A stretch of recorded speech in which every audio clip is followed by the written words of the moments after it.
Hello, hi, welcome students. This is Pikai and I'm back with one more episode of Chemtos, Chemistry Ki Batti Jala De. So basically in this series, as we have discussed in the previous episode, if you have not, please go and watch that. So this is a continuation of that. So basically here in this particular series, throughout this series, we are going to explore that what are the chemistry things, what are the chemistry parts, what we have understood till now, and how do we apply that. Right, so that's what we are trying to make sense of. So in the first episode we have discussed about something. We'll definitely discuss that, but before going to that, I welcome all of you to this particular awesome session. And in today's session we are basically, this is presented by ODA Class, and ODA Class is one of the most innovative edtech which has been awarded, and we are carrying that with a pride, right?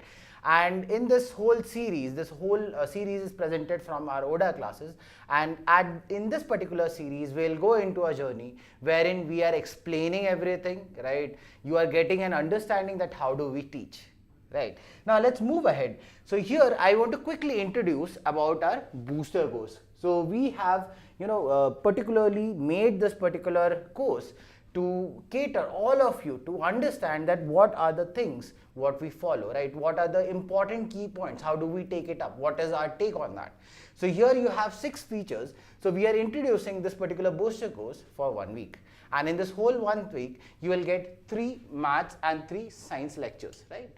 And apart from that, here you will have an personalized student mentor support, right, wherein it is a duo combination wherein mentor helps you to solve out all the queries and teachers help you to understand that particular concept. So that's how we are working. Apart from that, we have the fourth thing, that we have specialized homework, right? In this particular specialized homework app, we curate the questions according to what we are teaching in that particular class, right? So it is well curated. The questions are given in that particular process. Coming on to our 5th point, that is basically test. So once you have learned everything, once you are comfortable with applying all the concept, we will test you. We'll test you till the point that you are thorough with that particular concept and you are not making any kind of mistakes. And apart from that, you have the 6th point here, that's basically giving you e-modules. So e-modules are very, very important, so that you don't waste time on writing down and noting down what we are saying. It is already there inside your ebooks. So you just need to come to our classes and just listen and enjoy. So with this, let me quickly start off with my introduction and we will move ahead. So my name is Pikai Sarkar. If you don't know, then I am in pass out from IIT Bombay, right? I have an experience of 7 years and I have mentored more than 1 lakh students, right, across different platforms. So let's quickly discuss about what was there in our episode number 1. So this is just a recap, right? So we'll briefly cover up all the points and then we'll move ahead. So basically in the last one, right, we tried to cover about the Big Bang theory. We discussed about the different states of matter, and apart from that, we also had an understanding that how elements are existing, how they can exist in the nature. So what we said, in case of your Big Bang theory, we said that it was an event wherein everything is formed around us. Coming on to the second part, we discussed about different states of matter. So we discussed that we already know about these 3 states of matter, right? So now if you already know about these 3 states of matter, then we would be saying that in the solid phase, we see that this particles are tightly packed up. In case of liquid, it is relatively free, and in case of your gas, they are very loosely packed, right? So I gave an example related to this.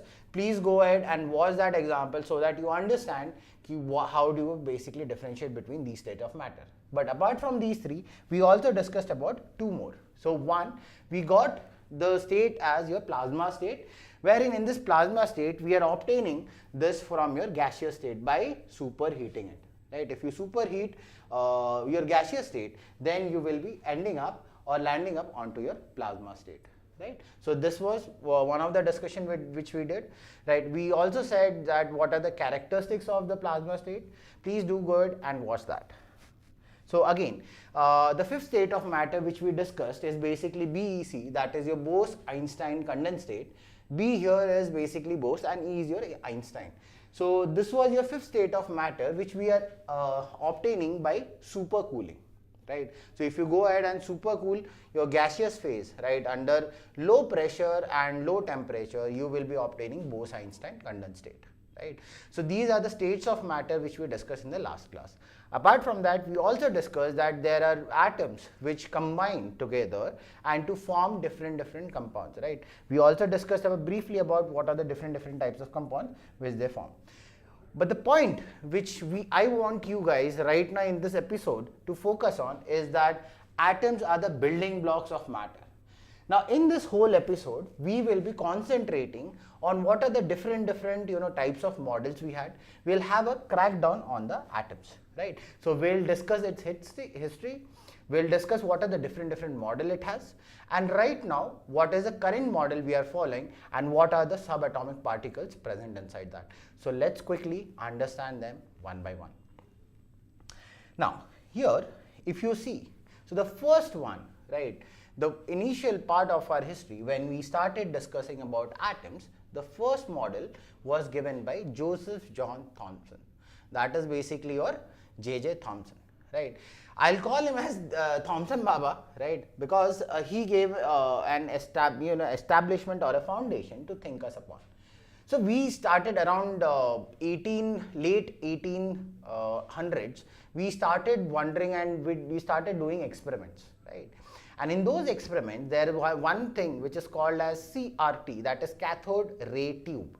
That particular instrument was developed wherein we discussed about, after passing the electricity through that particular tube, depending upon whatever the gas you have, we started getting different results. If you want to know more about that, then you are surely want to come into our long-term course wherein we discuss that in detail. I know I've been pitching in between, but that's important, right? So we'll not discuss that in detail, but let me quickly tell you. So right now, that was our first model. And right now, from that particular understanding, we got to understand, and slowly we found out there are totally 3 subatomic particles in that. Namely, one of them is basically your protons.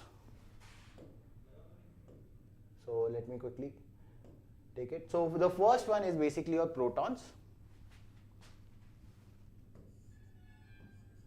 The second one is basically your electrons, and the third one is neutron. Now let's quickly discuss a little bit about them. So when you are talking about any particular atom, there are total 3 parts which we have divided. If you look onto the model which we are right now showing you here, so here all the 3 things are clearly visible. Even though it has nothing to do with your first model, but this does tell you that what are the different subatomic particles you have.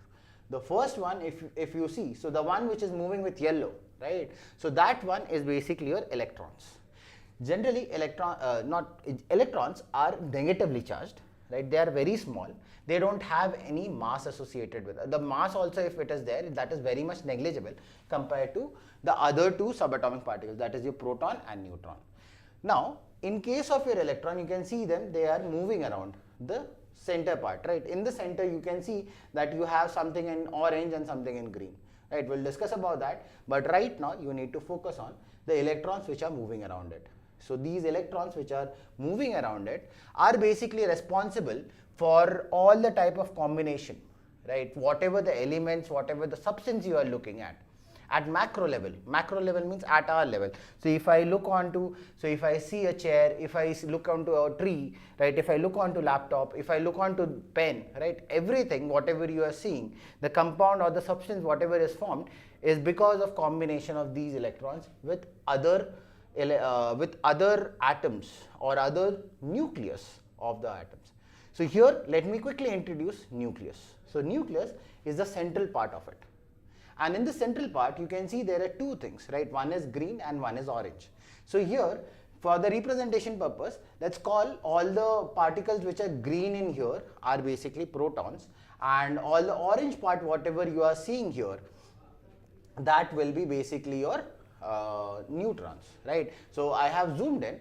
So here, if you look onto this, so protons and neutrons are basically at the center, and electrons which are surrounding them, right? Now, if we talk a little bit more about the protons, so protons are basically the positive part. So if you have electron which were negative, Protons are basically the positive part. And apart from that, you have neutrons, which are also present in that. They don't contain any type of charge inside this, right? So these are your three different subatomic particles. Now, let's move ahead and let's understand one more thing. That if we are talking about this particular nucleus, right? This particular nucleus, and it contains particle which is positively charged and the other one is not charged at all.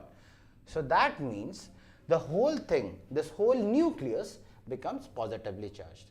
And interestingly, the number of electrons which are revolving around it, whatever the total negative charge magnitude you get from them, is exactly equal to the positive magnitude which is given by these protons if you are talking about an atom which is neither positively charged nor negatively charged, right? So that's how you are understanding the atoms. We'll talk about more about the electrons arrangement. We'll talk more about how these elements are combining with each other, these atoms are combining, and how the different types of bonds are formed. So now let's quickly dive into the history of it. So as I was telling you earlier, the first model was given by Thomson Baba, right? And this Thomson Baba told that you imagine that you have taken a plum pudding cake, right? So if you are an Indian and you don't know what is plum, so for you we can just tell it as kishmish, raisin, right? Raisin model. So that imagine that you have taken a cake wherein you have kishmish which are already embedded inside it. So from outside you can only see one or two kishmish, but there are more which are inside, right?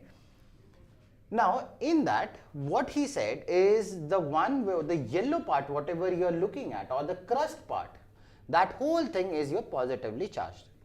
And apart from that, the electron which are there, so that is equivalent to that kishmish or that plum.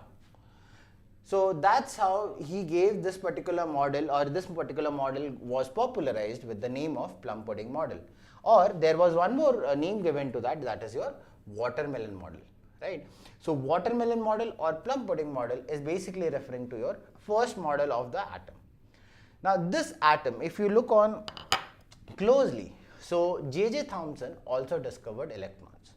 So the pattern what you can observe throughout all the atomic model, the person who has discovered something, right, have gotten more focused on that particular model of that particular part, and that's why here he had represented the electron separately, right? So that's how he was explaining this. Now let's move ahead to the next one. The next model came in on to be as planetary model. Now let's there is an interesting story. Let me quickly tell you about this. So when you have planetary model, right? So planetary model was given by Ernst Rutherford, right? So it was given by Rutherford. Rutherford's model is how you say that the next model. And interestingly, Rutherford was a student of J.J. Thomson. Now between these two guys, between these two atomic model, there had been one more another guy whose name was Goldstein, right? And he discovered there's something called as positive particles which are also present inside the atom. And since Rutherford was a student of J.J. Thomson, what he thought, let me go ahead and quickly prove my teacher's model of atom correct. So that was his intention, and that's how he started off his journey. And while doing that, so surprisingly, he ended up in disproving him. And the initial purpose wherein he started off this particular discussion saying that no, J.J. Thomson's model is correct, that became false.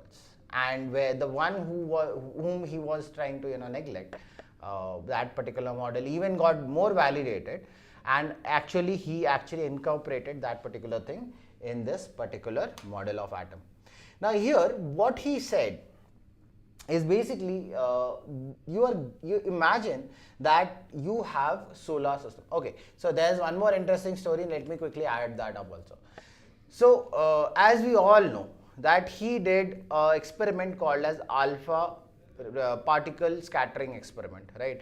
So he initially started off discovering. So in understanding the storyline, you need to understand that there are multiple things which are going in background. there's one more fact which you have to keep in mind. So you should know that around 1903, right, you had just discovered radium, and radium was radioactive. So people were from 10-20 years ago, from that particular time, had already begun their research onto radioactivity. Rutherford was one of the scientists who was pioneer of that, and he was very much interested in that. And to identify, how do you identify alpha particles, was his basis of research, which ended up in proving his teacher's model, his guide's model, to be imperfect. So he started off doing alpha ray scattering experiment. He did that. You already know that, and if you don't know that, watch out for this series. We'll definitely cover that also. So he did a particular experiment wherein he worked with certain types of particles which were positively charged, and he did his famous gold foil experiment. So this alpha scattering experiment is nothing but your gold foil experiment. Please go ahead and read about that. Otherwise, wait for us to cover that. We'll cover that in the later episodes. So now let's get back to our story. So as I was saying, so he started off his research. He found out certain things, right? He found out in that particular experiment that whatever the particles he was throwing around, he understood that the whole atom was basically empty. So there were some negative particles, right, which was classified, which was identified as electrons. But again, there is some concentrated, positive charge at the center of the atom. Now he started to formulate that. Let me go ahead and quickly propose a model, atomic model for that. But he couldn't formulate it, right? He had to go through that after 3-4 months of block. He was still was finding it difficult to how do you propose that. And in that particular time, one day when he was sipping coffee or tea, I don't know, but he was having some drink, right, some hot drink with his wife in the garden, and he was reading one book, right, which was a book of Galileo. Yes, exactly. Galileo was that person who said for the first time that sun was the center of our solar system and all the planets are revolving around it. So while reading that particular book, he got an interesting idea. Why don't I propose the same thing for the atom? And that's what he did. He said that just like our solar system, imagine that we have only one planet solar system, right? So you have one sun and one planet which is revolving around it. Now, if you look onto that particular system, you will say that whatever the sun you have, that basically sun is nothing but your nucleus. That particular part will contain all the positive charge of the whole atom, and it will have certain mass also. The mass will be also much more compared to your electron. He also suspected one more particle, right? He didn't prove it, he didn't discover it, but he named it. So the name of the particle is neutron. So what he thought that was, if you have so much space left inside the atom and you have all the positive charge which are concentrated at the center of it. So the type of imagination what he did. So this is a very important example I am taking up. Please try to retain this. We'll use that in the later part of the video. So imagine that you have a football field, and in that, if you are, let's say you are keeping a basketball at the center, that he told as it is a nucleus, right? So he understood, he thought about if all the positive charge have been accumulated at that center, then that means there should be some particle which is holding that off, and that some particle will not have any kind of charge associated with, and that's why from neutral he termed that as your neutron, right? So that's how he coined the term called as neutron. It was much later wherein we actually discovered neutron. It was some other guy, it was James Chadwick who discovered it. But that's the story for later half. Then he proposed that the electrons are basically moving just like your planets, and your sun, just like your sun, you have your protons and neutrons, that is combinedly called as nucleus of atom, is basically located at the center. This was the story of your Rutherford.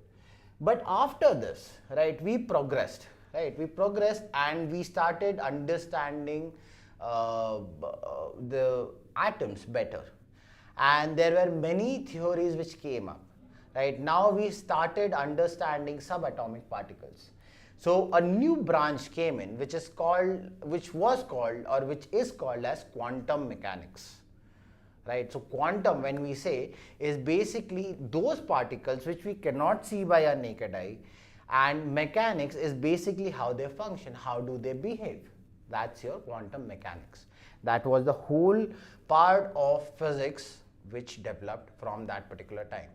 And slowly we started understanding that if an electron which is revolving around in a circular path, then what will happen? Let's understand that. What was the drawback? Why did we discard it? So imagine that this electron, as you see, that it is revolving, right?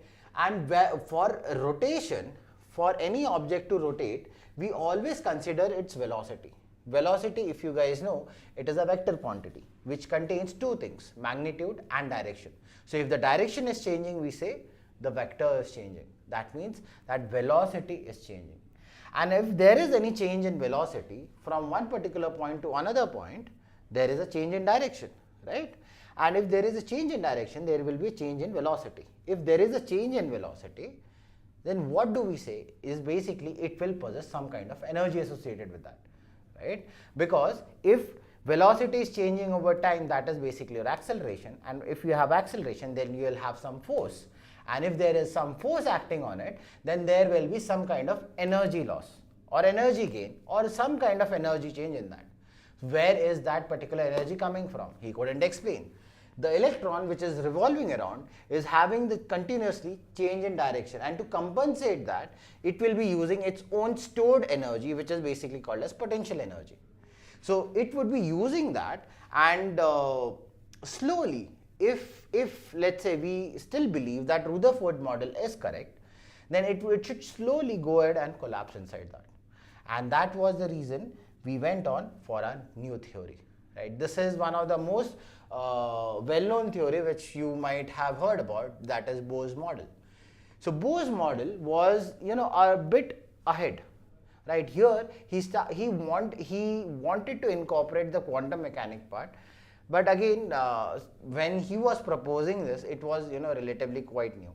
And by the time after I guess 5 to 6 years, this was proven wrong, because we started observing different things.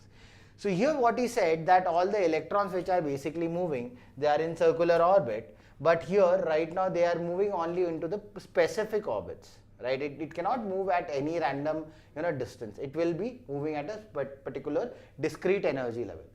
And if you are giving energy like this, it can go into the outer orbit, and if you are taking out energy, it will be going into a lower one. So that's how he explained the Bohr model, and that was your Bohr model. In this, we also introduced a concept called as magic number. There's a reason behind that why this magic number, the formula goes on to be n 2n square, and wherein the n is your basically the energy level. So he said that the first energy level is basically called as K, that was followed by K, L, M, N, O, P, and it followed. And all the shells basically contain 2n square number of electrons. It can accommodate at max of that. So that was about your magic number, right? And here if you see, after Bohr model, since I told you that the quantum mechanics started to develop more and more, right? And since it started to develop more and more, there came in different disturbances, wherein one of them, the famous one, let me talk about the famous one, was basically your Heisenberg's uncertainty principle. So imagine that, let's say you are Flash, right, and you can travel with the speed of light, or you can approach that speed of light. Now if let's say you are moving, right, with such a velocity that in under 1 second or 2 seconds you can cover the entire earth and come back to the same position. Now imagine that if you are doing this continuously, for me as an observer who is standing at particular one position, cannot identify where exactly you are located at that particular time. And that's how he compared the speed of the electrons. They found out the speed of electron and it came out to be very high, that is 10 raised to power 5 meter per second. That was an approximation number. And since that particular velocity is so high, we cannot exactly determine that the electron will be rotating exactly here, and we can determine the position. And that led to one theory, the modern atomic model, which is basically a Schrodinger's atomic model. Now in the Schrodinger's atomic model, the electrons are basically not told to be located at particular position, but they talk about the probability of finding it. So probability of finding gives an opening wherein it might happen that if you go ahead and actually if you go to Ant-Man level for some day and you try to find out electron around the nucleus, it might happen that you cannot find it, right? The reason being, it is traveling with high speed, it might interact with some other element and might have gone out, right, by gaining energy. So that was the model wherein it talked about the probability of position of electrons. This was up till 1930s. Right, 1930s, 1940s, right? Schrodinger gave in his equation, everything got proved. And let's quickly, fast forward to our modern time. After that, as we developed quantum mechanics, we started to understand that the three subatomic particles which we just talked about, proton, neutron, electron, was not it. There were more of them. And when we started finding on, we discovered that there are more than 36 confirmed fundamental particles. Now when I say fundamental particles, is basically the particles which make up this particular atom.